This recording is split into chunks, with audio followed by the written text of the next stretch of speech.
Hi there, Michael Bovee with Consumer Recovery Network, and thanks for tuning in to our YouTube channel, DebtBytes. Today, I'm continuing with our pros and cons series, talking about debt relief options, at least the most mainstream ones, and going down a list real quickly about, hey man, this works for me for these reasons and I like it. I get these attributes, and then, it kind of sucks about this option, and maybe it'll prevent me from even going down that path, which is mainly what the purpose of the channel is.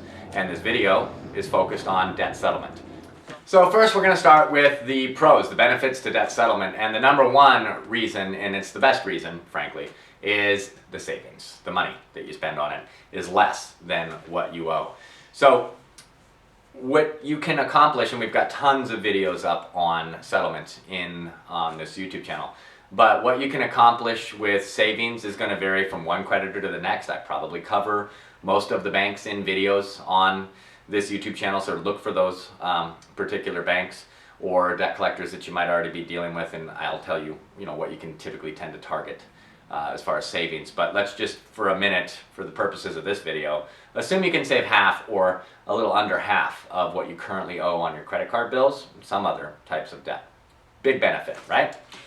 Next is time. Okay, so when you compare debt settlement to what you are engaged in right now, if you're current with your creditors or just starting to fall behind, if you were to continue to make minimum payments for the rest of your balance, most of your statements come to you these days and tells you how long it's going to take you to pay your balance off at the rate of minimum payments. And you'll see that oftentimes those are 10, 15, 20 or more years. So you save a ton of time when you're doing settlement because you're not paying back that full balance, and you're typically doing it in lump sum. So on average, you're going to shave many years off of how long it's going to take you to get out of debt.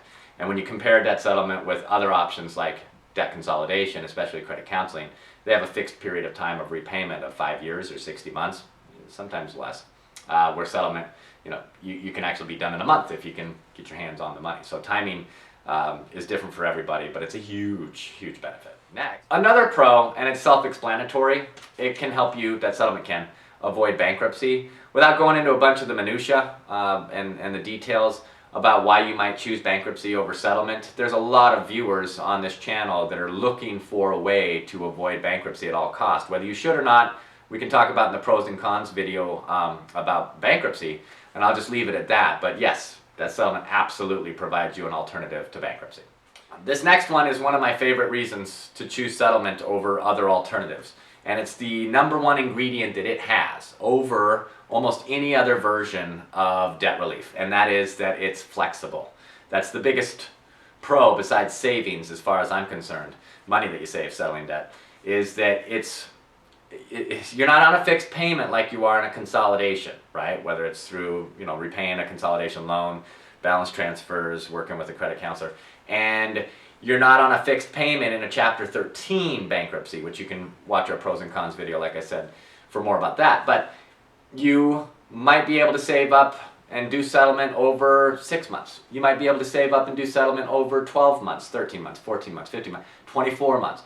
It's got the flexibility built in there for you to have a setback. If you're work on commissions, to have a bad month. So flexibility in settlement is the best attribute of it when you compare it to the other alternatives that are very fixed and do not have that flexibility, which is why you can start some of these other options and never complete them because they're inflexible.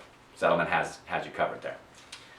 Okay, so settlement is actually better for you depending on certain goals. Okay, so if you're trying to do a mortgage, or your life plan is that you want to get qualified for student loans, either for yourself or for a loved one, like a parental plus loan, you are going to find that you don't want to have filed Chapter 7 in the last couple of years if that's one of your goals, right? Because you're not going to be able to get federally backed student loans after for a certain period of time after having filed Chapter 7, or if you're involved in a 13 even.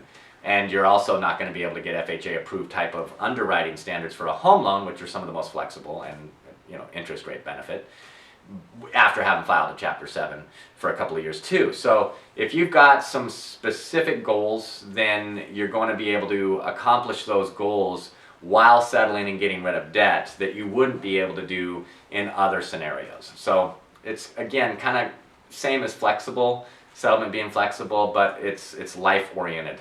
Not everybody's going to be thinking about mortgages and student loans, so it's just not an issue. For those of you that it is, let's talk about it in the comments below. Tell me a little bit more about what your time frames are, what the goals are that you're trying to accomplish, and I'll give you some feedback about why settlement might work better for you or why I would just still avoid it and you might have the wrong impression about Chapter 7 or something like that. Okay, so let's move on to the cons, and there's many. They're not talked about openly by people that pitch settlement as a debt relief option because that's how they make their money. I'm a debt settlement guy. I'm a recognized national expert. Here's why you're going to avoid it, okay? Credit scores, credit reports. All right, so here's the problem with credit scores and credit reports. Yes, it's a con, debt settlement. You have to fall behind. You're not going to settle with any creditors if you're still current with them, right? So you're going to get your credit dinged. How important is that? You have to decide that for yourself. Again, I'm here to help you understand what the drawbacks are going to be for you specifically on your credit right here in the comments.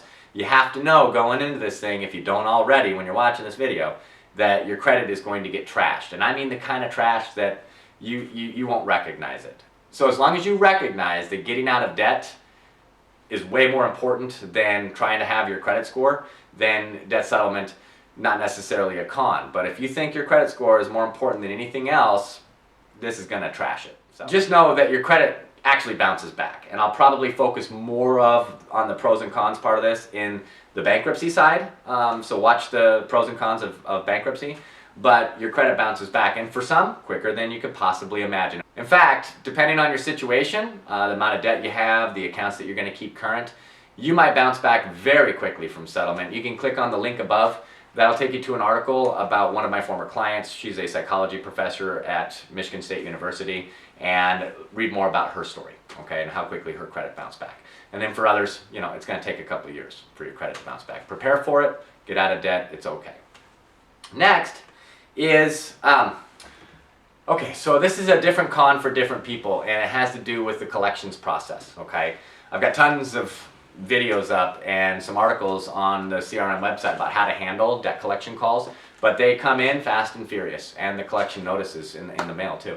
But you have to know that if you're not paying your creditors, first the banks are going to start to reach out to you in their kind of recovery efforts, and then the third-party debt collectors that get your account are going to be reaching out to you, potentially debt buyers. So you're going to be dealing with an influx of that kind of collection effort, and it's debilitating to some, not even debilitating to others. We have technology at our fingertips today that help you manage that collection process way better than when I first started doing this kind of work in the 90s. So read that article right above, click on that, how to handle collection calls, take advantage of some of the technology things that I point out that help you manage the whole situation, the calls, until you're able to do the settlement.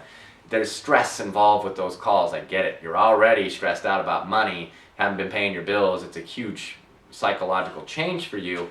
There's ways to manage that, but yeah, it actually does suck. Moving on, another con for a lot of people will be that you will have to pay taxes on forgiven debt. Let me explain this, and there's an article you can click right above on my website about why or how you can avoid paying tax on forgiven debt, but here's the gist.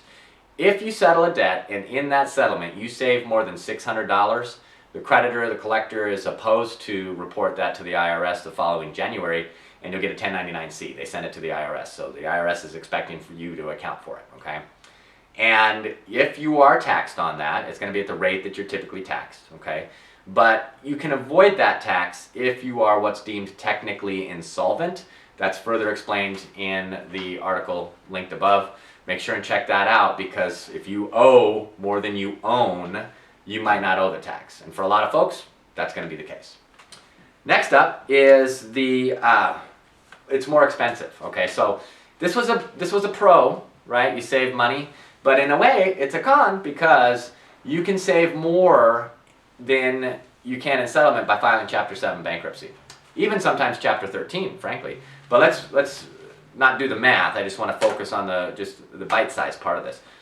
National average for a Chapter 7 bankruptcy is about $1,800. That's soup to nuts, start to finish. That's the attorney fees, court costs, everything involved, all right? As you get inland, like I am, you can start to find, even in some of the coastal cities, you can find bankruptcy attorneys that are going to charge less, and maybe you get in and out of your bankruptcy for $1,500. Assume for a moment that you owe $20,000 on credit cards and you settle for half. That's $10,000 compared to $1,500. All right, so it is a cost thing. So Chapter 7, if it works for you, is by far and away going to be the least expensive given that example. Now, one of the benefits of debt settlement is that you can go through it quickly and you have that flexibility. One of the drawbacks is that unless you're in a position to come up with all the money you need to settle your debts inside of 90 days, you're not going to be able to compete with Chapter 7 for time either. So this is the last con for settlement that I'll talk about in this video, is that whatever the time is for you to get where you need to go and get the money in and the resources to settle each debt, is it 90 days? Because bankruptcy can be over that quickly. All right. If you have questions about any of the pros and cons or any of the concerns that you have that I might not have talked about in this video, post them in the comments below. I'm here to offer you my feedback for free. I'll see you on the next video.